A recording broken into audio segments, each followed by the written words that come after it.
나는 너희에게 이르노니 너희 원수를 사랑하며 너희를 박해하는 자를 위하여 기도하라.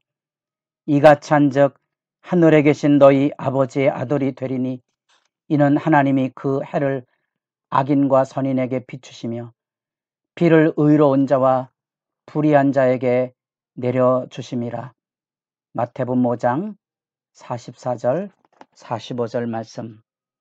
새벽에 거룩한 기도자 여러분, 주의 말씀 앞에 서서 하나님의 뜻을 구하고 하나님의 뜻을 만나며 주를 기뻐하고 즐거워하는 복된 하나님과의 관계가 이 새벽에 충만하기를 소원합니다. 오늘 우리가 읽은 본문 말씀은 출애굽기 22장 1절로부터 15절까지의 말씀, 특별히 언약서 단락입니다.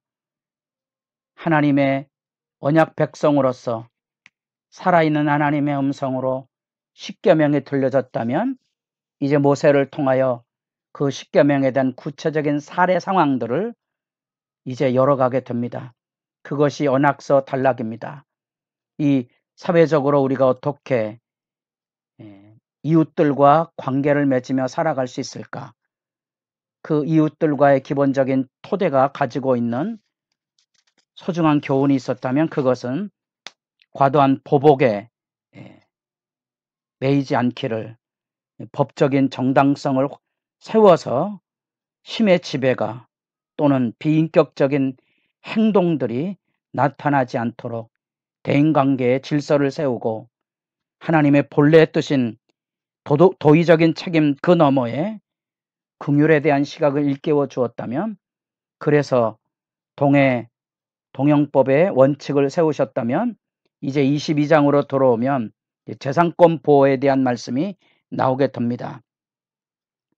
어느 공동체든지 결국은 가장 예민한 사항들이 어떻게 경제적인 법 질서를 세워가는가 하는 그 문제고, 사회 속에서 결국 재산권 침해가 가져오는 첨예한 대립과 갈등을 성경은 우리에게 이렇게 상세한 설명을 통하여 특별히 22장 1절로부터 17절까지 독특한 사례의 법, 만일 그렇다면 하는 7개의 사례가 담겨져 있고요. 그 구체적인 내용은 한 4가지 됩니다. 그 보상규례를 어떻게 할 거냐는 얘기인데, 주로 성경에는 이렇게 오늘날의 법적인 투옥 개념이 아니고 보상 개념으로 문제를 해결하고자 했던 거지요. 그래서 재산권 침해에서 구체적으로는 보상이 잘 이루어지도록 하고, 또 그렇게 보다 더 보상 문제를 가지고 대면함으로써 서로에 대한 그러한 대립과 분쟁이 아닌 성찰과 반성을 통하여서 문제를 회복해 가길 원했던 하나님의 뜻이 이 재산권 보호의 규례 속에 담겨져 있는 보상의 규칙입니다. 특별히 제일 먼저는 이제 절도죄에 대한 문제고요. 가축이나 또는 그것으로 인하여서 도둑이 들었을 경우 우리가 이야기하고는 정당방위 문제, 그 2배의 배상금 문제, 이런 문제를 다루게 되고요. 가축이 절도, 도둑질이 되었을 때 어떻게 배상할 것인지, 특별히 레위기 6장에 내려가 보면 도둑이 자수할 때 그 속건제 규칙에 따라서 레위시 6장 4절 5절에 나타난 배상 문제의 기초가 이곳에서 담겨져 있습니다. 본래 고대 근동의 사회 안에서는 가장 무서운 범죄에 대한 처벌이 바로 절도죄죠. 함무라비 법정 같은 경우는 30배의 배상 원칙을 기본으로 하고 있다는 자료를 읽어본 적이 있습니다. 바로 그만큼 우리가 사회 관계 속에 있어서 재산권 침해 문제가 얼마나 소중한 일인지, 중대한 일인지를 생각하게 되고요. 농산물 피해 보상은 구체적으로 가축으로 인하여서 또 방화로 인하여서 밭에 불을 놓아서 밭을 태우는 일들을 통하여 과실이 일어날 경우 그 과실과 사고를 잘 구별해서 피해에 대한 정당한 보상이 이루어지도록 하는 규례들이 담겨져 있고요. 이 소유권 분쟁은 이제 보관 사고가 이루어지는 거죠. 고대 사회에서 그렇게 여러 가지 농경 사회 안에 이루어질 그런 다양한 상황들 속에 물건을 공유할 수밖에 없고 빌려 쓰는 그런 일들이 이제 일상으로 일어날 수밖에 없는데, 그렇게 물건을 빌려 쓰고 전당을 잡거나 보호를 해줘야 될 책임 문제에 일어나는 다양한 사례들에 대한 법적인 보호를 규례로 나타내고 있습니다. 물건을 보관하도록 위임을 받았는데 그 전당물을 도둑이 들어와서 잃어버렸을 경우, 그 도둑이 체포됐다면 배상을 하게 하면 되겠지만, 체포되지 않았을 경우 그 보관자가 가지고 있는 과실 책임의 문제가 미묘한 문제로 대두될 수밖에 없는 것에 대한 그런 법적인 규례가 그곳에 들려져 있고요. 분실물이 확인됐을 경우 그것을 이제 어떻게 배상할 것인가, 도둑으로 인한 손실 또 맹수로 인한 손실을 통하여서 그것에 대하여서 책임론을 밝히고 결백했을 경우에는 배상의 책임이 없지만 관리를 소홀하게 한 것에 대한 책임은 물어서 서로 이웃 간에 물건을 빌려 쓰고 빌려받는 그런 상황들 속에 야기되고 있는 분쟁과 갈등의 이야기들을 이렇게 미리 예견해 주고 있습니다.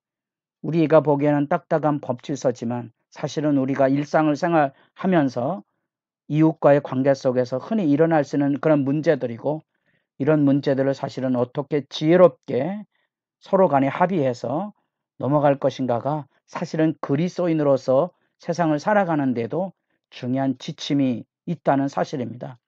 이런 말씀이 없었다면 이런 우리들이 현재 겪고 있는 삶의 상황 속에도 여러 가지 지혜를 얻을 수 있는 기회가 닫혀질 수밖에 없었던 거겠죠. 그런 점에서 좀 딱딱하고 어려운 부분이지만 충분히 하나님의 말씀을 기억하시며 우리가 어떻게 이웃을 존중하며 살 것인가에 대한 우리의 그냥 막연한 기대가 아니고, 다양한 사례의 부딪힘 속에서 서로 악감정이나 상처나 미움을 끌어안고 살기보다 법적인 문제를 통하여 서로 화해하고 배상하고 보상하는, 그리고 이웃에 대한 이런 소중한 책임의식을 가지고 살아가는 삶의 본분을 생각하며 하나님의 말씀에 보다 더 가까이 접근할 수 있기를 바랍니다.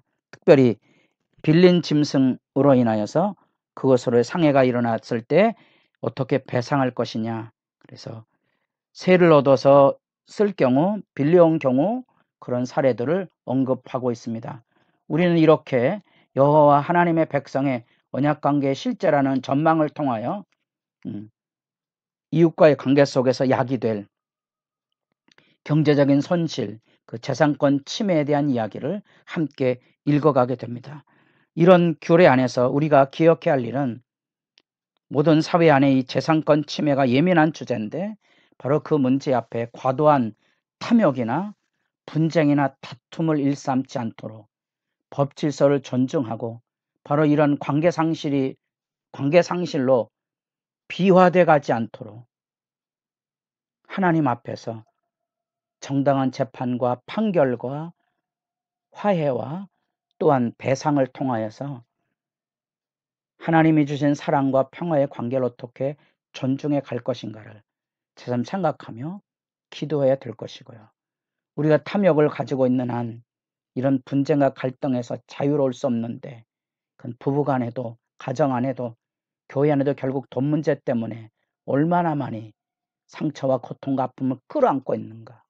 이런 법 질서에 대한 생각을 조금 더 우리가 지혜롭게 말하고 또 행동하고 선례를 남기고 대화를 통하여 보다 더 평화로운 관계 속에서 이런 것들을 지켜가는 모습들, 그래서 그 안에서 하나님의 말씀을 묵상하는 일에 도움이 되기를 바랍니다.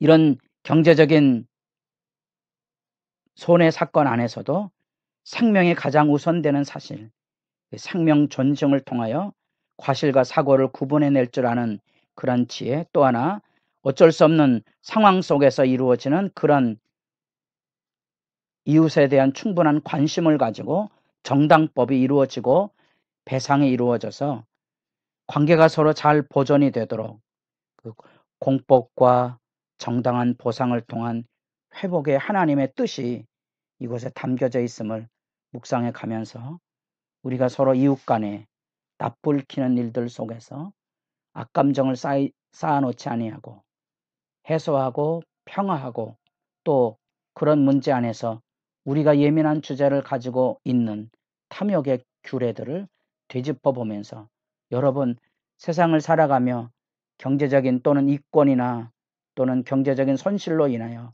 원수 맺고 다투고 싸우는 일들에 포로되지 않도록 하나님의 말씀이 정당한 법으로서 우리를 불러내주는 이런 말씀을 통하여 지혜를 얻고 여러분도 주님 앞에 기도하며 이런 삶의 지혜들을 소중하게 여러분의 현실 앞에 적용해 가는 기회를 만들어 갈 수 있기를 바랍니다.